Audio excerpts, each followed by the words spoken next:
C'est bon? Parfait. Bien, merci. Bonjour à toutes et à tous. Très heureux d'être avec vous aujourd'hui dans le très beau Centre Phi, un lieu de création, d'innovation, de diffusion unique que j'ai la chance d'avoir dans ma très belle circonscription de Laurier-Sainte-Marie. Vous avez compris que je suis Stephen Guilbeault, député fédéral de la très belle circonscription de Laurier-Sainte-Marie. Je suis accompagné de plusieurs de mes collègues qui sont ici, Faisal El-Khoury, Olivier Ntouba, Madeleine Chenette, Jacques Ramsey et Nathilien Joseph. Alors merci, chers collègues, d'être avec nous aujourd'hui. Nous sommes réunis sur le territoire non cédé de la nation Kanien'kehá:ka, faisant partie de la Confédération Haudenosaunee, qui est un lieu historique de rassemblement pour de nombreuses Premières Nations et aujourd'hui une population autochtone diversifiée ainsi que d'autres peuples y résident. Je remercie le Centre Phi, toute l'équipe, de nous accueillir pour cette annonce très attendue que va faire mon collègue et ami, le ministre Mark Miller, concernant la stratégie d'exportation créative. Alors, quand j'étais ministre du Patrimoine, j'ai pu constater le rôle central que joue cette stratégie pour aider nos industries créatives partout au pays à étendre leur rayonnement à l'échelle internationale.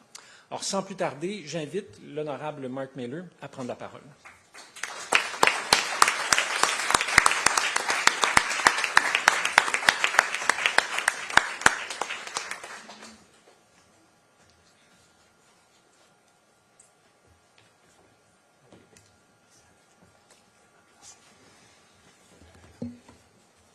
Merci, Stephen.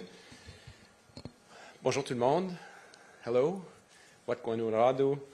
Je tiens également à remercier l'équipe du Phi de nous accueillir ici ce matin et d'offrir aux artistes et aux Montréalais un espace créatif aussi stimulant au cœur de notre belle ville.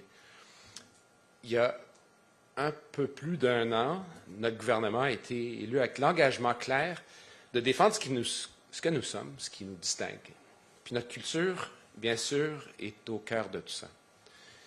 Elle nous permet de raconter nos propres histoires, apprendre à notre manière et dans notre langue. Nous sommes d'ailleurs fiers, au Québec, comme partout au pays, d'avoir des artistes, des créateurs et des innovateurs comme vous qui repoussent les frontières de l'art.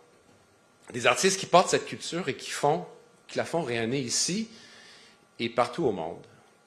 Et cette culture, nous devons de la protéger. C'est pourquoi, malgré le contexte géopolitique, économique très incertain, nous sommes assurés de protéger les arts et la culture et de maintenir des investissements dans le secteur dans le budget de l'automne 2025 grâce aux actions directes du Premier ministre et de Stephen Guilbeault. In Budget 2025, we made important investments to grow Canada's creative industries and help Canadian talent succeed, including $47 million in the Canada Arts Presentation Fund, $48 million in the Canada Music Fund, about $128 million in the Canadian Media Fund, and that was as part of about $750 million investment in culture, unheard of for a budgetary expense in this context. Et dans le contexte des négociations commerciales avec les États-Unis, nous avons été clairs, la culture n'est pas négociable. Nous avons aussi été clairs, oui, yes, c'est ça.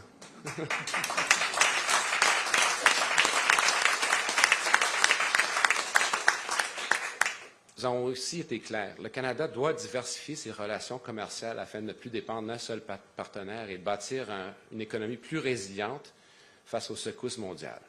And the creative economy, which represents $131 billion of Canada's GDP, $1 million jobs in direct and indirect, is essential to achieving this objective. Our role as a government is to create an environment where it's easier for our innovators, creators, and companies to do business with the world. It's why we led a trade mission to Mexico with 40 businesses and organizations for the creative sector. And it's also why increasing cultural exchanges across our museums, performing arts, music publishing, and entertainment sector is an integral part of the international agreements that we are advancing and the Prime Minister is pushing himself as part of an enhanced culture portfolio. Et ce matin, je suis heureux d'annoncer le renouvellement de la stratégie d'exportation créative du gouvernement avec un investissement de 95 millions de dollars sur 5 ans, à compter de cette année, tel qu'énoncé dans la mise à jour économique du printemps.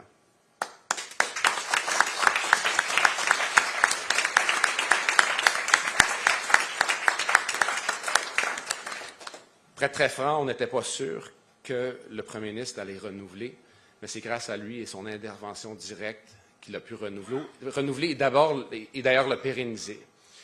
Donc, ce sera un investissement qui sera permanent.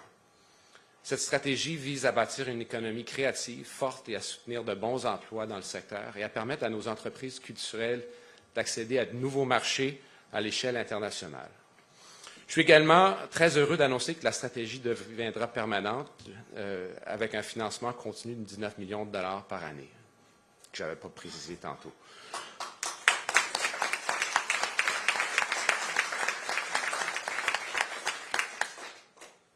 Ça aiderait si je lisais avant de penser.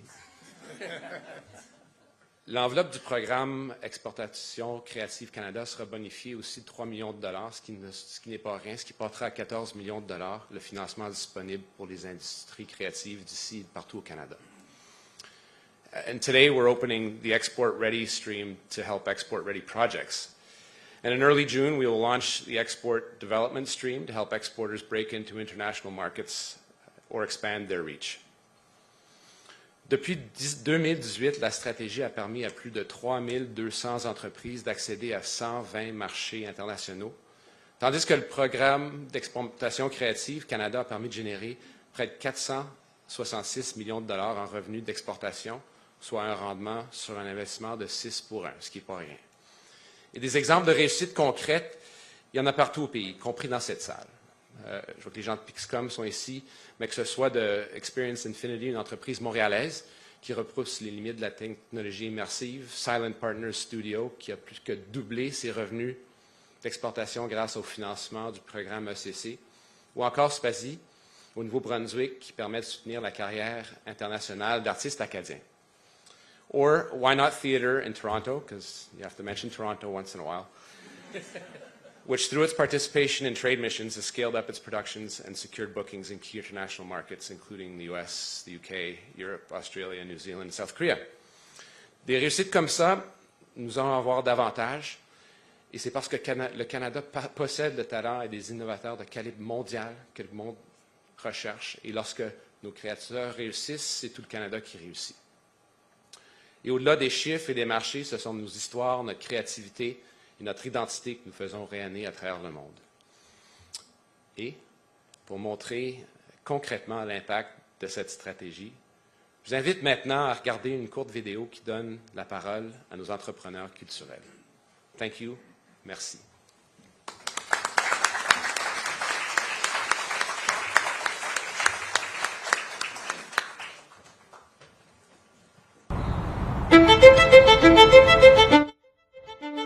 Votre créativité a le pouvoir de voyager. Partout au Canada, des entrepreneurs créatifs transforment leurs idées en projets qui rayonnent à l'échelle mondiale et qui contribuent à renforcer l'économie canadienne. Le Canada veut faire rayonner à l'international tout ce qui est culture. Je pense qu'il faut vraiment saisir cette opportunité-là en tant qu'entrepreneur canadien.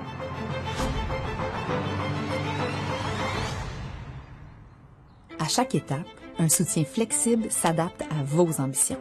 Areas like marketing and hiring extra folks to work on the team to help us scale what we were doing. Programs like the Creative Export Strategy can be game changers for any Canadian startup or entrepreneur. Des missions commerciales vous ouvrent des portes, là où les opportunités prennent vie. Rencontrer des nouvelles personnes, faire des nouveaux partenariats, rencontrer des acteurs clés. Those missions have started conversations that have directly resulted in touring to other venues. Un accompagnement sur mesure vous guide pour faire grandir vos ambitions. That really made us competitive in the market and led to increase in subscription worldwide. 90% of our sales are now in the export market. We actually are in 52 countries and we publish in 17 languages. Nous avons pu développer 7 nouveaux partenariats dans 5 marchés. Without the Creative Export Strategy, we wouldn't be able to export to the level that we are at today. Parce qu'exporter, c'est faire rayonner votre vision et accélérer votre croissance. In terms of the impact it had on us, I do think the best analogy is the idea of gasoline on the fire. If you are in the creative industry, this is the program to support you. This will increase your chance to find a new market, to go to the potential, and to bring jobs to Canada and to let the world discover the Canadian talent. Vous avez l'occasion rêvée pour aller explorer des nouveaux territoires puis accélérer la croissance de votre entreprise. Voyez jusqu'où votre créativité peut vous mener.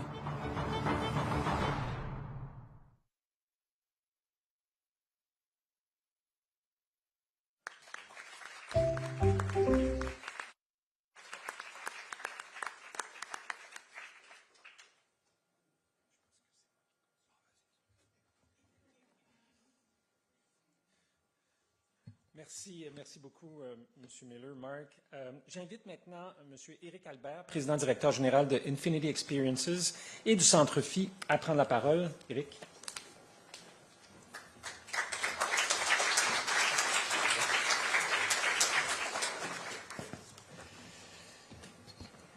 Bonjour, j'espère que tout le monde va bien. Merci de nous donner la chance de partager avec vous notre expérience. On a été récipiendaire du programme ECC à 2 reprises et je vais vous partager un petit peu ce matin comment ce programme-là nous a aidé à faire rayonner Space Explorers l'Infini, qui est un projet de réalité virtuelle à grand déploiement un peu partout sur la planète. Monsieur Miller, Monsieur Guilbeault, Monsieur, Madame les députés, bienvenue chez Phi, ça nous fait plaisir de vous accueillir. Merci à toute l'équipe également du ministère de l'Identité et de la Culture canadienne, ainsi qu'à toute l'équipe d'Exportation Créative Canada pour l'annonce d'aujourd'hui. La pérennisation de ce programme-là fait une grande différence pour des entreprises comme la nôtre.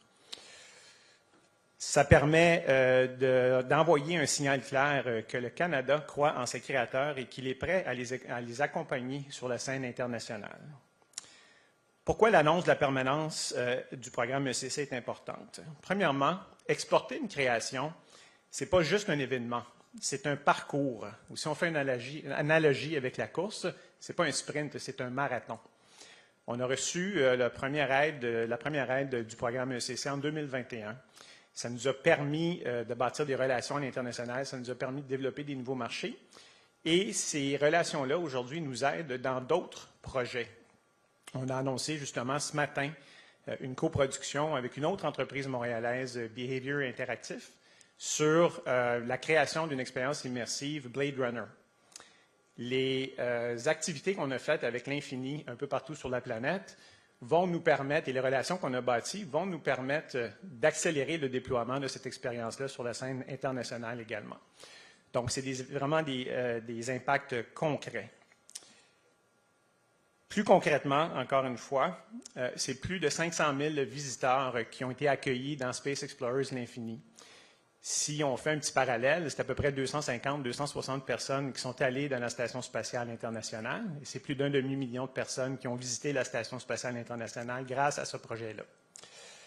Aux États-Unis seulement, c'est un peu plus de 150 000 personnes qui ont vu l'Infini. On a également présenté ce projet-là en Asie, en Chine, par exemple, avec un partenariat avec China Mobile et avec un autre partenaire en Asie du Sud-Est, à Singapour plus précisément, qui nous a permis de présenter également, il y a d'autres discussions qui sont en cours présentement, pour continuer de présenter ce projet-là dans d'autres marchés en Asie, mais également au Moyen-Orient. C'est plus de 10 millions de dollars de revenus en exportation qui ont été générés. Et plus concrètement, encore une fois, ici, principalement au Québec, mais ailleurs au Canada, c'est 18 fournisseurs avec qui on a travaillé pour concrétiser ce projet-là. Donc, la présence va se continuer également dans le marché d'Atlanta, où on est présent actuellement. On est à Toronto aussi, je comprends que ce n'est pas l'international, mais ça reste un marché hors Québec. Et on va présenter l'Infini également à Chicago un peu plus tard cet automne.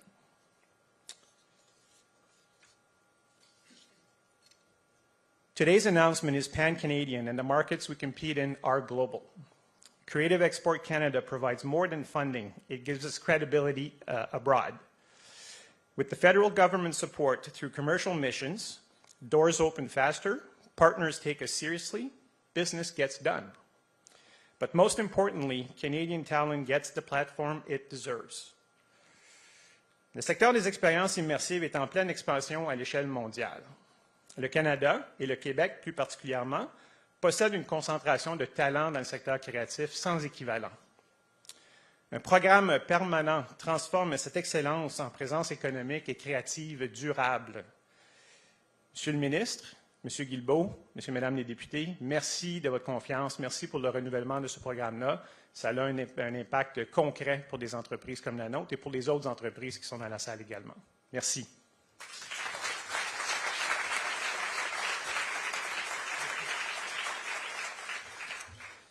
Merci beaucoup, Éric. Je fais partie de ces centaines de milliers de personnes-là qui ont pu visiter la station spatiale grâce à votre travail. C'était vraiment génial.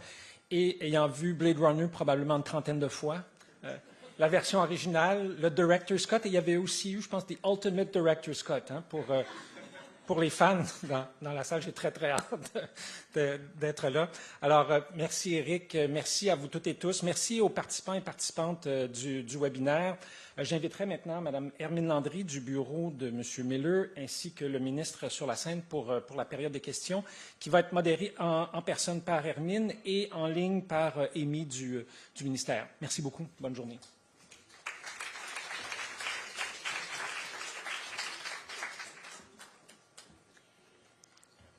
Hi, so we'll now start the media question period. On va maintenant commencer la période de questions. We'll take the question from media in the room first, and then for the one that joined virtually. On va prendre les questions des médias présents dans la salle en premier, puis après Amy va prendre les questions de ceux en ligne.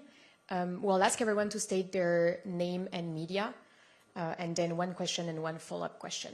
On va demander aux médias de dire leur nom et leur média et de poser une question et une sous-question. Bonjour à tous, Alexandre Lepoutre, Radio-Canada. Monsieur Miller, une question pour vous d'abord sur l'annonce. Est-ce que vous avez des exemples précis d'initiatives que vous soutenez? On a eu un exemple ici, mais des industries, par exemple, que vous soutenez. Est-ce que c'est que le design? Est-ce que c'est l'audiovisuel? Quel type de projet vous soutenez? Il y a plein de gens dans la pièce qui pourraient faire des témoignages plus pertinents que moi. Évidemment, j'ai mentionné Pixcom, les gens que j'ai mentionnés dans mon discours. Il y a les 7 doigts de la main, il y a la mission commerciale qu'on a menée au Mexique il y a une couple de semaines avec c'était combien de gens du domaine culturel, mais on s'est assuré qu'il y avait du monde qui allait au Mexique pour accompagner la mission qui se voulait économique, oui, industrielle, un volet industriel, mais surtout un grand volet culturel.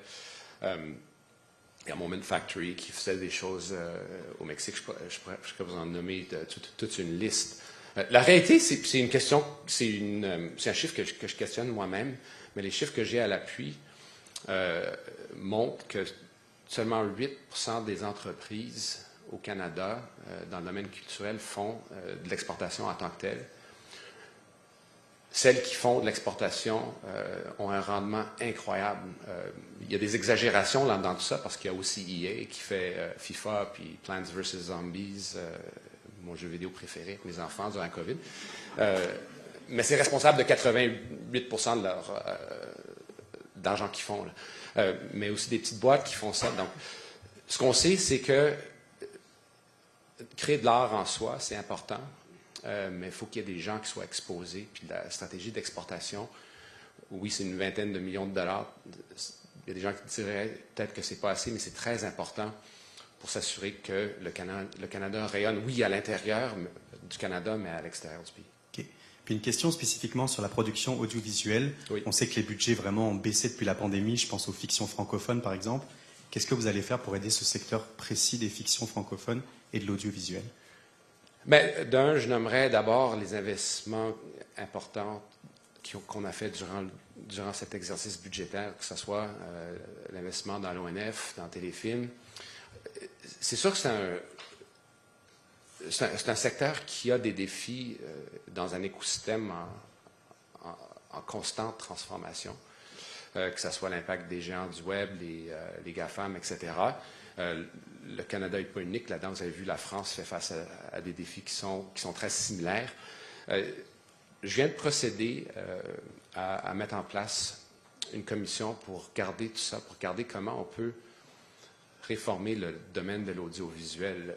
Ça va prendre un certain temps, j'espère pas trop longtemps, mais j'espère avoir des réponses plus concrètes sous peu. C'est sûr qu'on a besoin de plus d'argent, plus d'investissements, mais vraiment de cibler des investissements qui vont nous assurer, nous, qu'on puisse avoir des gens qui puissent créer, oui, dans notre langue nationale au Québec, mais aussi à travers le Canada. Taxer les géants du numérique, par exemple? C'est vous qui le dites. Mais écoutez, il y a un choix qui a été fait par le premier ministre dans le contexte des négociations. C'est un choix que je respecte. C'est sûr que les géants du Web doivent faire leur juste part, que ce soit en respectant notre langue, oui, mais en respectant les lois qu'on a mises en place, qui sont en train d'être contestées devant les cours. J'espère que ça puisse aboutir bientôt. Je l'espère bien. Merci. Bonjour, Carla Oliveira aussi de Radio-Canada, mais je représente mes collègues de la colline, donc je vais vous emmener sur un autre terrain, si vous le permettez bien. C'est pour faire un suivi à l'annonce qui a été faite vendredi par rapport aux mesures proposées pour accélérer les projets énergétiques. Votre collègue et ami Stephen Guilbeault a critiqué, a dit que c'était une manière de faire qui était pire que ce qu'on a vu sous l'ère de Stephen Harper. Alors, vous en pensez quoi de cette comparaison? Je sais que votre ami est devant vous, là, mais c'est peut-être le bon moment de peut-être lui partager votre opinion. Là. Non, mais je lui ai déjà partagé mon opinion. Et c'était? Non, je ne le partagerai pas. Je l'ai partagé à lui. Mais écoutez, Stephen est rentré en politique avec des convictions très importantes, notamment sur l'environnement. C'est un ami, c'est quelqu'un que je respecte. On a le même film préféré avec Blade Runner. L'original en plus, n'en déplaise à Denis Villeneuve. Mais la réalité, Denis Villeneuve s'en fout de ce que je pense, c'est sûr. Mais la réalité, c'est que on partage beaucoup d'opinions, mais on n'est pas d'accord sur beaucoup d'enjeux aussi. Mais on se le fait en tout respect et entre amis. Puis c'est ça la réalité de notre parti. Stephen, c'est un homme de principe et j'ai toujours respecté ses opinions, qu'il les partage en privé ou en public. Et quand je partage pas ça avec lui, je lui dis très clairement. D'un, c'est sûr qu'il faut accélérer le pas. On fait face à un défi générationnel avec notre ami historique des États-Unis qui nous a ciblés directement. Donc, c'est sûr qu'il faut qu'on accélère le pas, mais sans compromettre, nos principes, mais aussi nos devoirs constitutionnels. Alors, beaucoup de ça, c'est à suivre. Il y a beaucoup qui dépendrait des projets qui seront préconisés. Alors, moi, je garde les yeux grands ouverts, mais écoutez, en ce qui a trait à Stephen, je respecte grandement son opinion.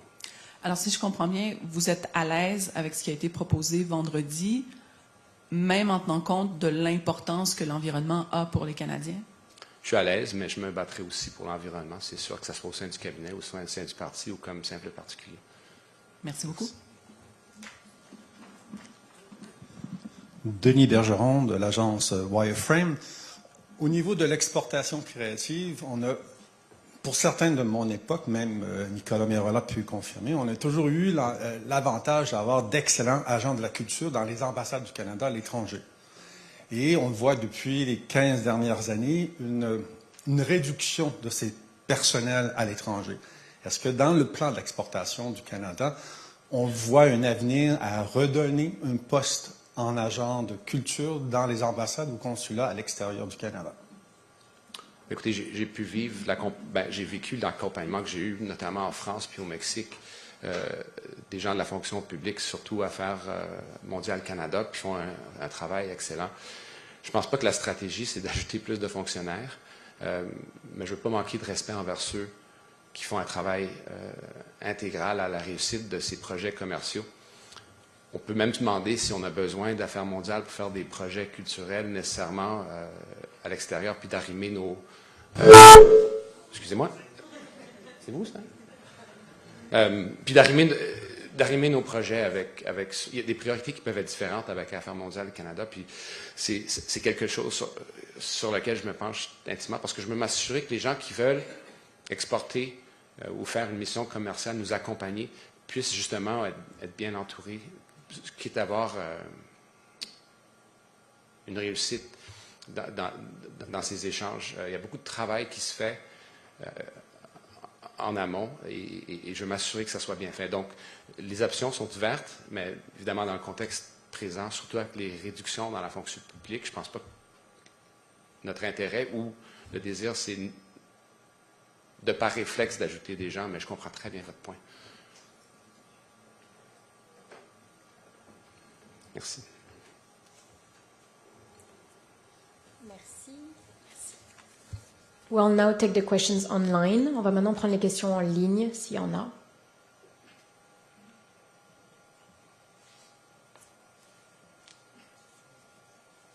Bonjour, merci pour votre participation aujourd'hui. Pour la période des questions et réponses, je vous demanderai d'utiliser la fonction main levée pour que je puisse vous identifier et vous accorder chacun votre tour la parole. Please use the raise hand function to show your interest for a question. We'll do one question, one follow-up. Per media outlet, une question et un suivi par organisation. Donc, j'attends les mains levées. Parfait, je vois Pascal Vachon de TFO.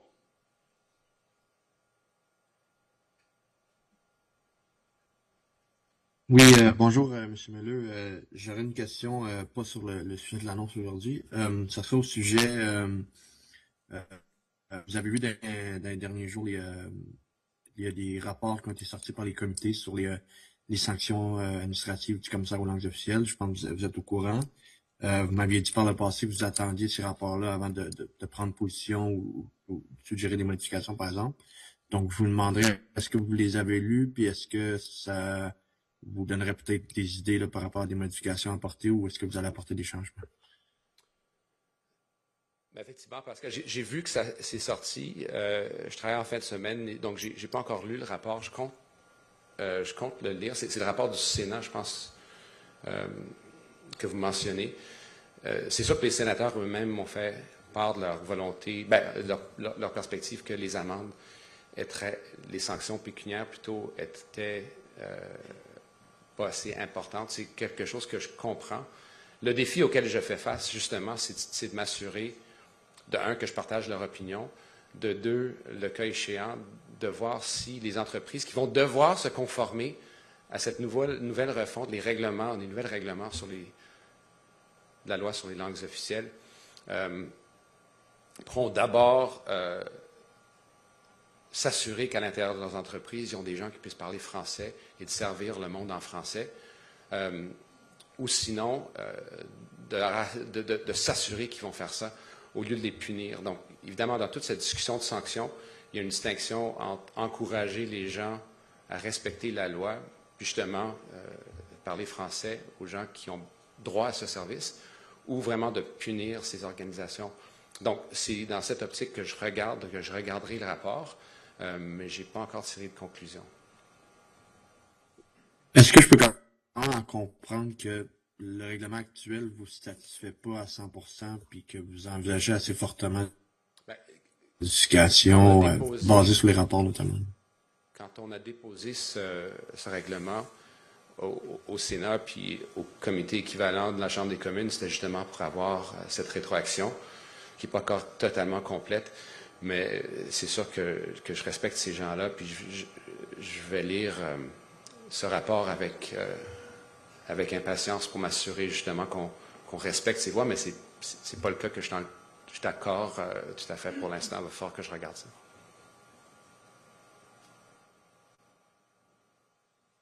Donc, on passe à d'autres questions, mais je ne vois pas de main levée. Est-ce qu'il y aurait quelqu'un qui a une autre question?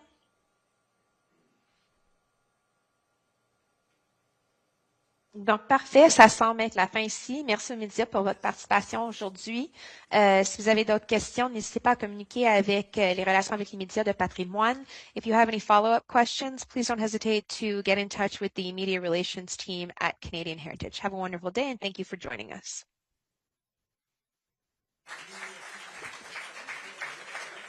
Merci à tous. Je vais juste rajouter rapidement que si les médias sur place ont plus de questions à poser, Charles Lafortune et Carl Wolf ont gentiment accepté de répondre aux questions s'il y en a des supplémentaires.